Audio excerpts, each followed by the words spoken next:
അസ്സലാമു അലൈക്കും. വേൾഡ് ബുക്കിലേക്ക് സ്വാഗതം. ഖലീഫ അലി റളിയല്ലാഹു അൻഹു സമാഹരിക്കപ്പെട്ട തൻ്റെ വൻ സൈന്യവുമായി റബ്ദയിൽ നിന്നും ബസ്രയിലേക്കുള്ള പാതയിൽ പ്രവേശിച്ചു.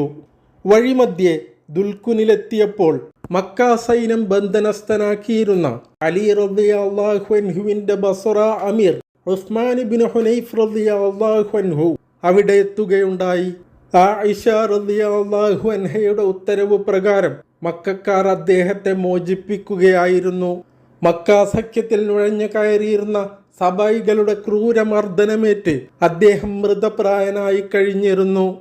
കഴിഞ്ഞ ഭാഗത്ത് ഉസ്മാൻ ഇബ്നു ഹുനൈഫ് റളിയല്ലാഹു അൻഹുവിനെ മക്ക സഖ്യത്തിലെ ചിലർ മർദ്ദിച്ചതായി പറഞ്ഞിരുന്നു. അത് കൃത്യമായി പറഞ്ഞാൽ സബൈകളാണ്. ഇസ്ലാമിക സമൂഹത്തിൽ ഭിന്നതയും കുഴപ്പവും ഉണ്ടാക്കുക എന്നത് തന്നെയായിരുന്നു അവരുടെ അജണ്ട. ഏതായാലും അവശനായെത്തിയ ഉസ്മാൻ ഇബ്നു ഹുനൈഫ് റളിയല്ലാഹു അൻഹുവിനെ ഖലീഫ അലി റളിയല്ലാഹു അൻഹു സമാശ്വസിപ്പിച്ചു. താങ്കൾ ഇസ്ലാമിന് വേണ്ടി ചെയ്ത സേവന പ്രവർത്തനങ്ങൾ അംഗീകരിക്കപ്പെടുമെന്നും താങ്കൾക്ക് നഷ്ടപരിഹാരം നൽകപ്പെടുമെന്നും അദ്ദേഹം വാഗ്ദാനം ചെയ്തു. റബീഹ് ഗോത്രവും അബുൽ ഖൈസ് ഗോത്രവും നേരത്തെ ആയിഷ റളിയല്ലാഹു അൻഹയുടെ സൈന്യത്തിൽ അണിചേർന്നിരുന്നെങ്കിലും പിന്നീട് അവർ ബസ്രയ്ക്ക് പുറത്തു കടന്ന് അലി റളിയല്ലാഹു അൻഹുവിൻ്റെ സൈന്യത്തിൽ ചേർന്നു. ഖിലാഫത്ത് സൈന്യം മുന്നോട്ട് ഗമിക്കവേ മക്ക സഖ്യം ബസ്ര കീഴടക്കിയതായും ഖലീഫ ഉസ്മാൻ അവരുടെ വധത്തിൽ പങ്കാളികളായെന്ന് കരുതപ്പെടുന്ന മുഴുവൻ ബസ്രക്കാരും വധിക്കപ്പെട്ടതായും വാർത്തയെത്തി. വൈകാതെ ബസ്രയ്ക്ക് പുറത്തെത്തി ഖലീഫയും സൈന്യവും തമ്പടിച്ചു. മക്ക സഖ്യം ബസ്ര കീഴടക്കിയ വേളയിൽ നഗരം വിട്ടിരുന്ന അലി അനുകൂലികളായ സ്വദേശികളും ഖിലാഫത്ത് സൈന്യത്തിൻ്റെ താവളത്തിൽ അഭയം തേടി. പരിസര പ്രദേശത്തെ മറ്റു ചില ഗോത്രങ്ങളും താവളത്തിലെത്തുകയുണ്ടായി. താവളങ്ങൾ നാഴികകളോളം പരന്നു കിടക്കാൻ മാത്രം ഒരു മഹാസൈന്യം തൻ്റെ വരുതിയിലുള്ളപ്പോഴും സംഘട്ടനം ഒഴിവാക്കി ചർച്ചയിലൂടെ പരിഹാരം കണ്ടെത്താനായിരുന്നു അലി റളിയല്ലാഹു അൻഹുവിൻ്റെ യത്നം. ഇവിടെ നമ്മൾ മനസ്സിലാക്കേണ്ട ഒരു കാര്യമുണ്ട്. അലി റളിയല്ലാഹു അൻഹു ആകട്ടെ, ആയിഷ റളിയല്ലാഹു അൻഹയാകട്ടെ, മുആവിയ റളിയല്ലാഹു അൻഹു ആകട്ടെ, അവരൊക്കെ സമുന്നതരായ സ്വഹാബികളാണ്. അവരിൽ ആരെയെങ്കിലും അവമതിച്ചുകൊണ്ടുള്ള സംസാരത്തെയും കേൾവിയെയും ചിന്തയെയും തൊട്ട് അള്ളാഹു നമ്മെ കാക്കട്ടെ. ആമീൻ യാ റബ്ബൽ ആലമീൻ. ഇവിടെ ഇവർ തമ്മിലുള്ള അഭിപ്രായ വ്യത്യാസം ഒരിക്കലും മതപരമല്ല, രാഷ്ട്രീയപരം മാത്രമാണ്. ഇസ്ലാമിക സമൂഹത്തിന് നന്മയുണ്ടാക്കാൻ അവർ കണ്ടെത്തിയ മാർഗം രണ്ട് വീക്ഷണത്തിലുള്ളതായിരുന്നു എന്നു മാത്രം. ഇസ്ലാമിക ലോകത്തിൻ്റെ നായകൻ വധിക്കപ്പെടുക എന്ന് പറഞ്ഞാൽ അത് ഉമ്മത്തിന് പകരുന്ന അരക്ഷിതാവസ്ഥ എത്ര ഭീകരമായിരിക്കും. മുസ്ലിങ്ങളുടെ അന്തസ്സിനെ തന്നെ ചോദ്യം ചെയ്ത ആ കശ്മലന്മാർക്ക് ശിക്ഷ നടപ്പിലാക്കിക്കൊണ്ട് ലോകത്തിന് മുമ്പിൽ സമുദായത്തിനുണ്ടായ അവമതിപ്പ് മായ്ച്ചു കളയുക എന്നത് സത്യവിശ്വാസികളുടെ ബാധ്യതയല്ലേ? ഇത്രയും വലിയ ഭീകരകൃത്യത്തിന് എന്നേക്കും പാഠമായ ഒരു തിരിച്ചടി നൽകേണ്ടിയിരിക്കുന്നു. ഇതായിരുന്നു ആയിഷ റളിയല്ലാഹു അൻഹയും മുആവിയ റളിയല്ലാഹു അൻഹുവും അടക്കമുള്ള പ്രതിക്രിയാ മുദ്രാവാക്യം ഉയർത്തിയവരുടെ ലക്ഷ്യം. എന്നാൽ അമീറുൽ മുഅ്മിനീൻ വധിക്കപ്പെടാൻ മാത്രം അലങ്കോലമായി കിടക്കുന്ന ക്രമസമാധാന അന്തരീക്ഷം വീണ്ടും വ്യവസ്ഥപ്പെടുത്തേണ്ടത് ഒരു ഖലീഫയുടെ മുൻഗണനാ ബാധ്യതയാണ്. പ്രത്യേകിച്ച് കൊലയാളികൾക്കെതിരെ നടപടിയെടുക്കാൻ കുറ്റക്കാർ ഒന്നോ രണ്ടോ ആയിരുന്നില്ല, അവർ ആയിരക്കണക്കിനുണ്ടായിരുന്നു. തകർന്നു കിടക്കുന്ന രാഷ്ട്ര സംവിധാനം പുനഃസ്ഥാപിക്കാനുള്ള ഒരു സാവകാശമാണ് ഖലീഫ അലി റളിയല്ലാഹു അൻഹു ആവശ്യപ്പെട്ടത്. അല്ലാതെ ഛിദ്രശക്തികൾക്കെതിരെ തിരിയുക പ്രായോഗികമായിരുന്നില്ല. പിന്നെ ഇസ്ലാമിനെ തകർക്കാൻ ഉള്ളിൽ നിന്ന് പണിയെടുക്കുന്ന സബഈചാരന്മാർ സൃഷ്ടിക്കുന്ന തെറ്റിദ്ധാരണകൾ. പ്രവിശാലമായ രാഷ്ട്രത്തിൽ ഒരു ഭാഗത്ത് നടക്കുന്നത് മറുഭാഗത്ത് അറിയിക്കാൻ പറ്റുന്ന ആശയവിനിമയ സംവിധാനങ്ങളുടെ അഭാവം, ഇതൊക്കെ ചേർന്നതായിരുന്നു മഹാന്മാരായ സ്വഹാബിമാർക്കിടയിൽ ഉടലെടുത്ത സ്വരവ്യത്യാസത്തിൻ്റെ ആകത്തുക. രണ്ട് സൈന്യവും മുഖാമുഖം നിലയുറപ്പിച്ചിരിക്കുകയാണ്. മറുഭാഗത്തുള്ള ത്വൽഹ റളിയല്ലാഹു അൻഹു, സുബൈർ റളിയല്ലാഹു അൻഹു എന്നിവരെ ചർച്ചയ്ക്ക് വിളിക്കാനായി ഖലീഫ അലി റളിയല്ലാഹു അൻഹു കഅബ് ഇബ്നു അംർ റളിയല്ലാഹു അൻഹുവിനെ നിയോഗിച്ചു. രണ്ടു കൂട്ടരുടെയും ആഗ്രഹം ഉള്ളു തുറന്നുള്ള സംസാരത്തിലൂടെ തെറ്റിദ്ധാരണകൾ നീക്കപ്പെടണമെന്നും സമാധാനപരമായി കാര്യങ്ങൾ പര്യവസാനിക്കണമെന്നുമായതുകൊണ്ട് തന്നെ ചർച്ച വിജയം കണ്ടു. ഖിലാഫത്ത് അധികാരം അലി റളിയല്ലാഹു അൻഹുവിനാണെന്നും ഇരുവിഭാഗത്തിലും നുഴഞ്ഞു കയറിയ അക്രമികളെ പുറത്തു കൊണ്ടുവരാനും അവരെ കീഴ്പ്പെടുത്താനും ശേഷം അവരുടെ മേൽ മാതൃകാപരമായ ശിക്ഷ നടപ്പിലാക്കാനും അതിനായി യോജിച്ചു പ്രവർത്തിക്കാനും പൊതു തീരുമാനമുണ്ടായി. വിഷയത്തിന് സൗഹൃദാന്തരീക്ഷത്തിൽ പരിഹാരമാവുകയാണ്. നാളെ മുതൽ വ്യവസ്ഥകൾ പ്രാബല്യത്തിൽ വരും. ഇരുവിഭാഗവും ഏറെ സന്തോഷത്തോടെ ഉറങ്ങാൻ പോയി. പക്ഷേ ഉസ്മാൻ റളിയല്ലാഹു അൻഹുവിൻ്റെ ഘാതകരായ സബായികൾക്ക് അത് ഉറക്കമില്ലാത്ത രാത്രിയായിരുന്നു. മക്ക സഖ്യം ബസ്ര കീഴടക്കിയപ്പോൾ ഖലീഫ ഉസ്മാൻ റളിയല്ലാഹു അൻഹുവിനെതിരെ കലാപം നയിച്ചിരുന്ന അവിടുത്തെ മുഴുവൻ പേരുടെയും കഥ കഴിച്ചിരുന്നു. സ്വാഭാവികമായും അലി റളിയല്ലാഹു അൻഹുവും ബസ്രക്കാരും ഒരുമിച്ചാൽ പിന്നെ തങ്ങളുടെ സ്ഥിതിയും അതുതന്നെയായിരിക്കുമെന്ന് സബൈകൾ ഭയന്നു. ഈ അപകടത്തിൽ നിന്ന് രക്ഷപ്പെടാൻ എന്താണ് പോംവഴിയെന്ന് അവർ കൂലങ്കഷമായി ആലോചിച്ചു.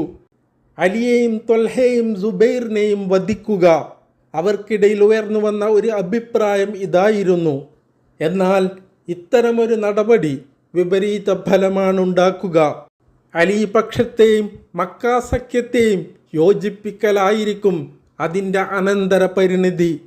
അങ്ങനെ നടന്നാൽ പിന്നെ ഉസ്മാൻ റളിയല്ലാഹു അൻഹുവിൻ്റെ ഘാതകർക്കെതിരെ മാത്രമല്ല അലി, ത്വൽഹ, സുബൈർ റളിയല്ലാഹു അൻഹും എന്നിവരുടെ കൊലപാതകത്തിന് പോലും പ്രതിക്രിയ ഉണ്ടായേക്കും. ഇതുകാരണം ആ ഉപായം അപ്പോൾ തന്നെ തള്ളപ്പെട്ടു.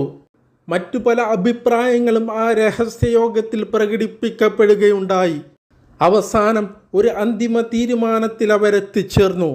സമാധാന ഉടമ്പടി നിലവിൽ വരും മുമ്പ് ഇരുപക്ഷത്തെയും യുദ്ധത്തിൽ അകപ്പെടുത്തുക. അതിനായി പ്ലാനുകൾ തയ്യാറാക്കപ്പെട്ടു. ഇരുഭാഗത്തു നിന്നുമായി സബൈകൾ മറുപക്ഷത്തിനു നേരെ ഇരുട്ടിൻ്റെ മറവിൽ ആക്രമണം അഴിച്ചുവിട്ടു.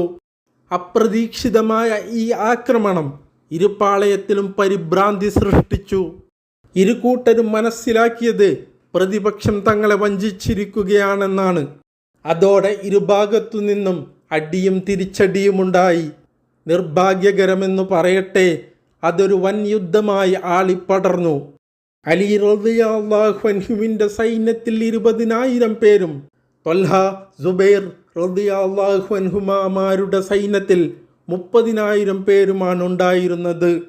യുദ്ധത്തിനിടയിൽ എതിർപക്ഷ നേതാവും തൻ്റെ പിതൃ സഹോദരി പുത്രനുമായ സുബൈർ റളിയല്ലാഹു അൻഹുവിനെ കണ്ടപ്പോൾ അലി റളിയല്ലാഹു അൻഹു പറഞ്ഞു, സുബൈറെ, ഒരു കാര്യം താങ്കൾ ഓർക്കുന്നുണ്ടോ?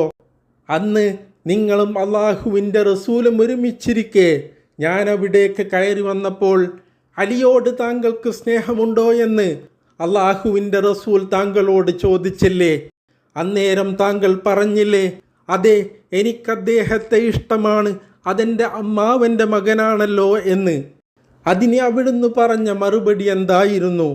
എൻ്റെ കാലശേഷം നിങ്ങൾ തമ്മിൽ യുദ്ധം ചെയ്യും. അന്ന് സത്യത്തിൻ്റെ പക്ഷത്തെ അലിയും തെറ്റിൻ്റെ പക്ഷത്ത് നിങ്ങളും ആയിരിക്കും എന്ന്. അതോർക്കുന്നുണ്ടോ? സുബൈർ റളിയല്ലാഹു അൻഹു പറഞ്ഞു, അതെ, ഞാൻ ഓർക്കുന്നു. അത് ഞാൻ മറന്നു പോയതായിരുന്നു. ഞാൻ അള്ളാഹുവിനോടിതാ ഖേദിച്ചു മടങ്ങുന്നു. താങ്കളെ ഖലീഫയായി അനുസരണ പ്രതിജ്ഞ ചെയ്തതിൽ ഉറച്ചു നിൽക്കുകയും ചെയ്യുന്നു. അങ്ങനെ അദ്ദേഹം യുദ്ധത്തിൽ നിന്നു പിന്മാറി ദൂരെ ഒരു മരത്തണലിൽ ചെന്ന് വിശ്രമിച്ചു. ഈ തക്കത്തിൽ ആക്രമികളിൽ ഒരാൾ മഹാനെ ചതിയിലൂടെ വെട്ടിക്കൊലപ്പെടുത്തുകയുണ്ടായി. ശേഷം തല മുറിച്ചെടുത്ത് അലി റളിയല്ലാഹു അൻഹുവിൻ്റെ സവിധത്തിൽ കൊണ്ടുവന്നു. ഇതാ സുബൈറിൻ്റെ ശിരസ്, ഇദ്ദേഹത്തെ ഞാനാണ് കൊലപ്പെടുത്തിയത്. ഇതു കണ്ട് അലി റളിയല്ലാഹു അൻഹു ഞെട്ടിത്തരിച്ചു. സൊഫിയയുടെ മകനെ കൊല്ലുന്നവൻ നരകത്തിലാണെന്ന് അള്ളാഹുവിൻ്റെ റസൂൽ പറയുന്നത് ഞാൻ കേട്ടിട്ടുണ്ട്. ത്വൽഹ റളിയല്ലാഹു അൻഹു ആകട്ടെ യുദ്ധത്തിൽ പരിക്കേറ്റ് അവശനായി കഴിഞ്ഞിരുന്നു. അദ്ദേഹം സ്വഹാബികളിൽ ചിലരെ വിളിച്ചു വരുത്തിക്കൊണ്ട് പറഞ്ഞു, ഞാൻ അലി തങ്ങളെ ഖലീഫയായി അനുസരണ പ്രതിജ്ഞ ചെയ്തതാണ്. അബദ്ധവശാൽ ഇവിടെ എത്തിപ്പെട്ടു. ബൈഅത്തിൽ ഞാൻ ഉറച്ചു നിൽക്കുകയും ചെയ്തു പോയ തെറ്റിന് അള്ളാഹുവിനോട് മാപ്പിരക്കുകയും ചെയ്യുന്നു. ഇക്കാര്യം അലി തങ്ങളെ നിങ്ങൾ അറിയിക്കണം. കുറച്ചു കഴിഞ്ഞപ്പോൾ അദ്ദേഹവും വഫാത്തായി. ആയിഷ റളിയല്ലാഹു അൻഹ അപ്പോഴും ഒട്ടകപ്പുറത്ത് കൂടാരത്തിൽ മറയിലായി മുൻനിരയിൽ തന്നെയുണ്ടായിരുന്നു. 70 രണശൂരരായ പടയാളികളാണ് ബീവിയുടെ ഒട്ടകത്തെ നയിച്ചിരുന്നത്. അവർ മുഴുവൻ ഒന്നൊന്നായി കൊല്ലപ്പെടുകയുണ്ടായി. ഈ പോക്ക് പോയാൽ ഇരുപക്ഷത്തും വലിയ ആൾനാശം സംഭവിക്കും. അത് പാടില്ല. യുദ്ധം ഏതു വിധേനയും നിർത്തിച്ചേ പറ്റൂ. അലി റളിയല്ലാഹു അൻഹു ചിന്തിച്ചു. അദ്ദേഹം തന്നെ അതിനൊരു ഉപായം കണ്ടെത്തി. ആയിഷ ബീവിയെ അവിടെ നിന്ന് മാറ്റണം. എന്നാൽ മഹദിക്ക് ബുദ്ധിമുട്ടൊന്നും ഉണ്ടാകാനും പാടില്ല. അതിനായി ആളുകളെ അദ്ദേഹം ഏർപ്പാടാക്കി. ധീരനും ശൂരനുമായ പോരാളി അഷ്തറിനെ വിളിച്ച് ആയിഷ ബീവി ഇരിക്കുന്ന ഒട്ടകത്തിൻ്റെ കാൽ വെട്ടാൻ അലി റളിയല്ലാഹു അൻഹു നിർദ്ദേശിച്ചു. ഉടനെ ലക്ഷ്യസ്ഥാനത്തേക്ക് കുതിച്ച അഷ്തർ കാര്യം അതുപ്രകാരം നിർവഹിച്ചു. ഒട്ടകത്തിൻ്റെ നില തെറ്റിയതോടെ സഹോദരൻ മുഹമ്മദ് ബിൻ അബീബക്കർ റളിയല്ലാഹു അൻഹു ഉൾപ്പെടെയുള്ള 4 പേർ മഹദിയുടെ ഒട്ടകക്കട്ടിൽ താങ്ങിയെടുത്ത് അടുത്ത വീട്ടിൽ കൊണ്ടുവച്ചു. ബീവിയുടെ കൂടാരം മാറ്റപ്പെട്ടതോടെ യുദ്ധത്തിന് പരിസമാപ്തി കുറിക്കപ്പെട്ടു. അതുകൊണ്ട് തന്നെ ഈ യുദ്ധം ജമൽ യുദ്ധം അഥവാ ഒട്ടകയുദ്ധം എന്നാണ് അറിയപ്പെടുന്നത്. ഇരുട്ടിൻ്റെ മറവിൽ സബൈകൾ കൊളുത്തിയ ഫിത്നയുടെ മാലപ്പടക്കത്തിൻ്റെ പൊട്ടിത്തെറി മുസ്ലിം ലോകത്തിന് വരുത്തിവെച്ചത് നികത്താനാവാത്ത നഷ്ടങ്ങളായിരുന്നു. പ്രമുഖ സ്വഹാബികളിൽ പലരും ഷഹീദായി. അലി റളിയല്ലാഹു അൻഹുവിൻ്റെ സംഘത്തിലെ 5000 പേരും മറുഭാഗത്തെ 10000 പേരും ഈ ഒരൊറ്റ യുദ്ധത്തിൽ മാത്രം കൊല ചെയ്യപ്പെട്ടു. ഇത്രത്തോളം ആളുകൾ ഒരുമിച്ച് മരണപ്പെട്ട യുദ്ധം മുസ്ലിം ചരിത്രത്തിൽ തന്നെ വിരളം. യുദ്ധത്തിന് ശേഷം മരണം വരെയും ഖുർആനിലെ സൂറത്തുൽ അഹ്സാബിൻ്റെ 33-ാം സൂക്തം ഓതിയെത്തുമ്പോൾ എനിക്കു സംഭവിച്ച ഒരബദ്ധം നഷ്ടപ്പെടുത്തിയത് 10000ങ്ങളുടെ ജീവനാണല്ലോ എന്നു വിലപിച്ച് ആയിഷ റളിയല്ലാഹു അൻഹ പൊട്ടിക്കരയുമായിരുന്നു. തൻ്റെ മുഖമക്കനെ കണ്ണീരിൽ കുതിരുമായിരുന്നു. യുദ്ധശേഷം ആയിഷ റളിയല്ലാഹു അൻഹയെ വളരെ ആദരവോടെയും ബഹുമാനത്തോടെയുമാണ് അലി റളിയല്ലാഹു അൻഹു യാത്രയാക്കിയത്. അപ്പോൾ എല്ലാവരും ദുആയിൽ ഉൾപ്പെടുത്തണമെന്ന അഭ്യർത്ഥനയോടെ അസ്സലാമു അലൈക്കും.